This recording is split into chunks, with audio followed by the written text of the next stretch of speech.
J'aimerais rappeler, peut-être faire un peu un rappel sur le fait qu'on a beaucoup ouvert le Québec depuis le mois de mai.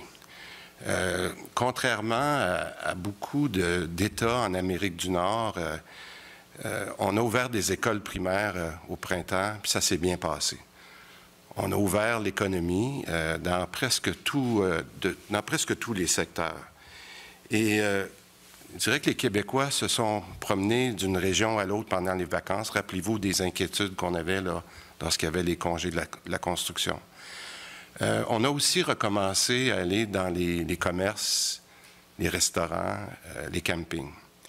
Puis en fait, le résultat, c'est qu'on a très bien réussi à contrôler le niveau de transmission de la COVID.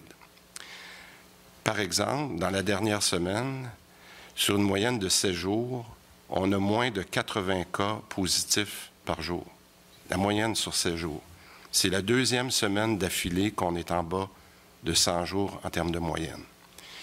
Puis une statistique, vous allez voir qu'on va commencer à suivre, je pense qu'il est important pour se comprendre comment on se compare avec la veille internationale qu'on fait depuis un certain temps, c'est que 80 cas positifs par jour pour la population du Québec à 8,5 millions d'habitants, ça revient à environ 10 cas par million d'habitants. Facile, 80 millions, 8 millions d'habitants, 8,5.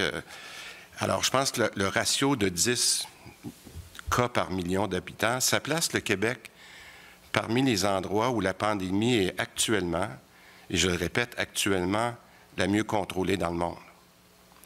Pour ça, c'est important, je veux remercier les Québécois pour les efforts des derniers mois.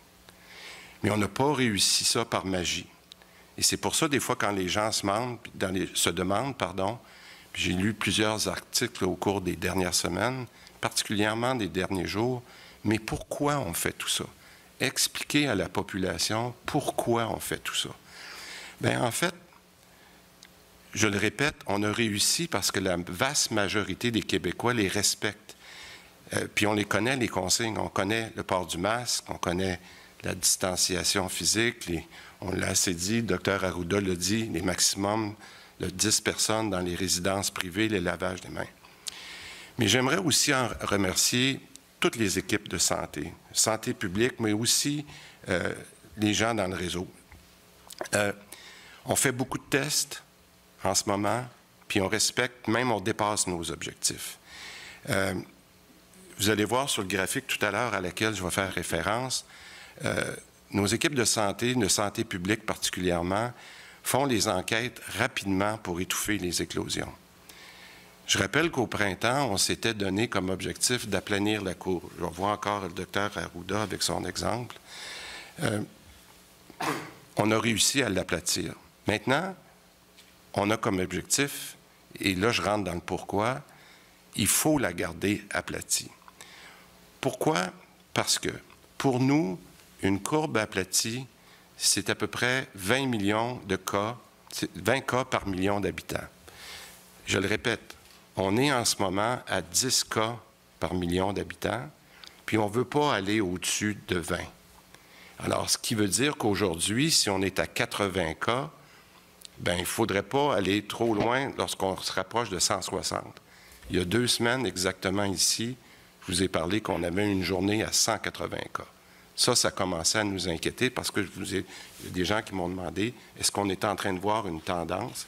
J'ai dit ça prendra quelques jours, mais heureusement, les quelques éclosions qui avaient causé cette augmentation-là ont été contrôlées. Puis encore une fois, je pense qu'on apprécie le travail qui est fait par la santé publique. Donc, je reviens. Tant qu'on réussit à garder la transmission en bas de 20 cas par million, on va pouvoir continuer à avoir le genre de vie qu'on a. Ce n'est pas parfait, c'est notre nouvelle réalité, mais si jamais on avait à dépasser ce palier-là, mais il ne faut pas non plus paniquer. Un peu comme on le fait il y a 2 semaines, on voyait une résurgence, puis on a été capable de faire le travail, j'appelle ça, moi, la guérilla. Ce n'est pas une guerre, mais c'est une guérilla d'éclosion. L'équipe est très spécifique sur les cas, puis à ce moment-là, on a besoin des fois de resserrer un petit peu les règles, mais on n'est pas rendu là.